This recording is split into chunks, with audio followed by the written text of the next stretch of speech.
Hello, welcome to Fantha Tracks TV.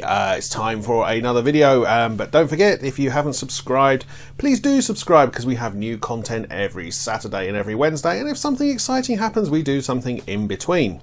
Okay, today we've got an interview with one of the first signing guests at the New Forest Comic Con, which is happening on Saturday the June 8th.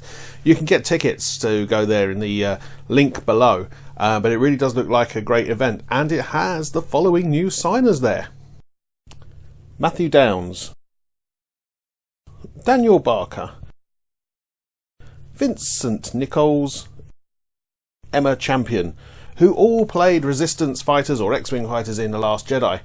You'll see Lee Towersley there as well, who's the R2-D2 builder, and also Tim Berry, who's a new signer as well. He's coming. He works in the animatronics and the creature effects there, so he's also an awesome guy. But really excited that there's a first-time signer that's this guy.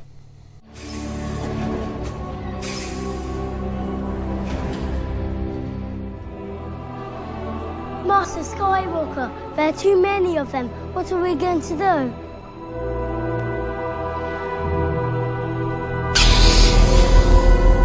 That's right, it's been a long time, but Ross Beedman will be there. I think he's going to be hugely popular. I think he's going to be more popular than he thinks.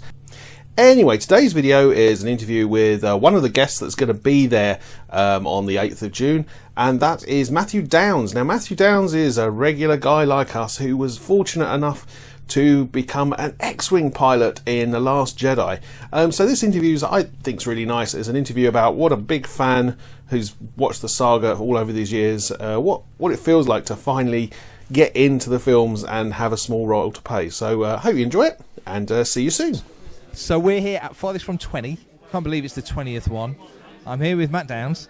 How's it going? Yeah, good. Yeah, very well. You enjoying the day? The big question. Excellent. Yeah, it's the first one I've been to, so yeah, looking around and looking at all the vintage stuff, which I'm a big fan of anyway. I was going to ask it. So what's your focus in terms of vintage? What's your thing? I like figures, the vehicles, everything really. Because being when I was a kid and collecting, and it's nice to reminisce.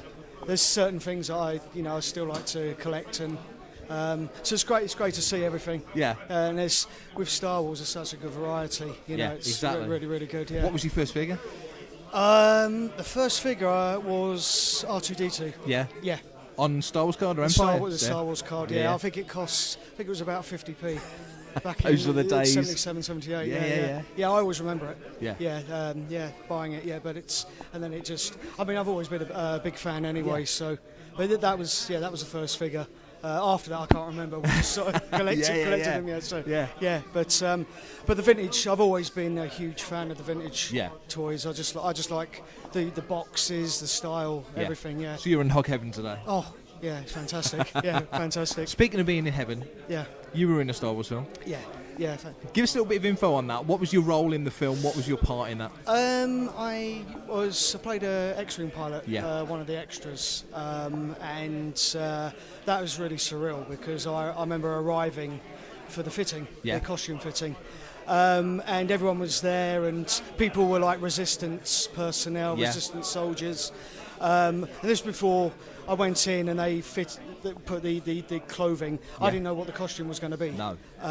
This is for The Last Jedi, yeah? This was for The Last Jedi, yeah. And when they brought the suit out, I was just on cloud heaven. I mean, it was amazing. And just wearing the suit. Yeah. And then what made it was the helmet as well. Right. So the whole gear. Yeah. That was the fitting day, and then a couple of days later went back for the actual filming the scenes. Yeah. So it was a fairly quick turnaround then. Yeah, that was like on a Friday, and then they did the filming the following week. Wow. On 2 days, it was like Tuesday and Wednesday.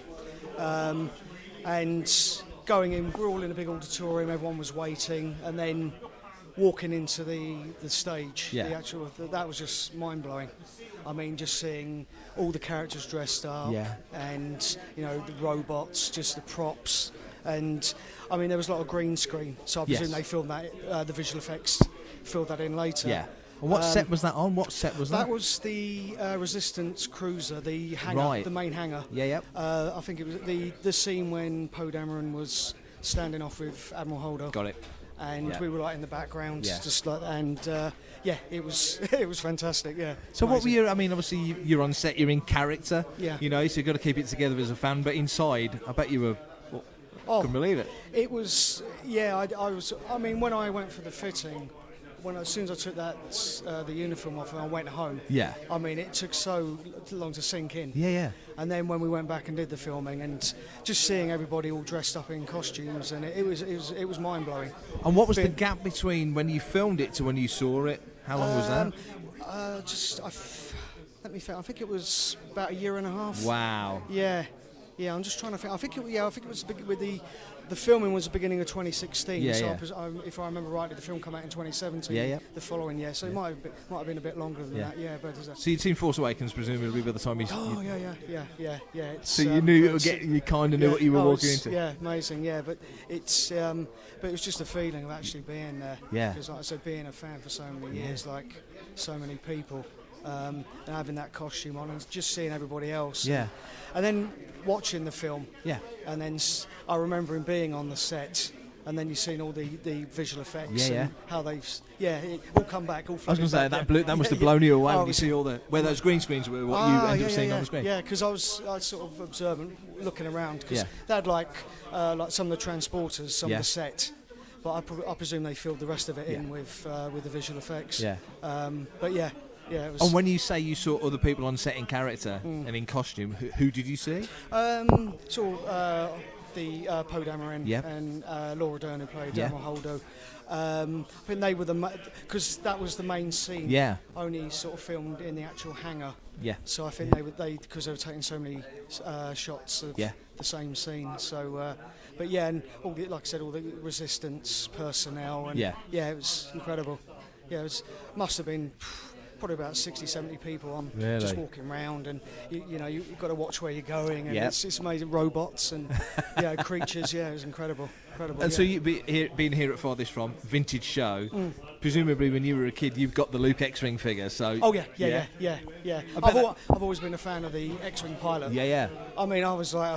so that was your dream to be in that costume? Just shocked because the chaps that were doing the fitting... Yeah.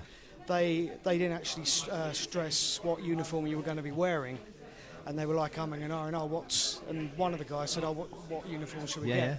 And he went away for about 10 minutes, come back, and he had that. Oh, wow. I didn't mind. I wasn't fussed. If you're a technician or you're anything, you'd be happy. Didn't bother me. Yeah. It didn't bother me at all. Wow. Even if they dressed me out as a Jawa, I would have been quite happy. Very good mechanics, by the way. Yeah, exactly. So you've done that experience, and that's like a massive tick off your bucket list. Yeah. What other stuff would you like to do if you had the chance to do more? I mean, if they made other Star Wars films, I'd love to do more extra work, you know, but that was a dream come true. Yeah. It really was. Yeah. I mean, I'm happy with that. Oh yeah. I mean, if that's the only thing ever, I mean, that's. It takes some topping, doesn't it? Good memories, yeah. Yeah. Oh yeah. So. And does your character have a name? Not that I know of. No. You need to think of a name. Yeah, I have to think of a name. I don't know what yet. No.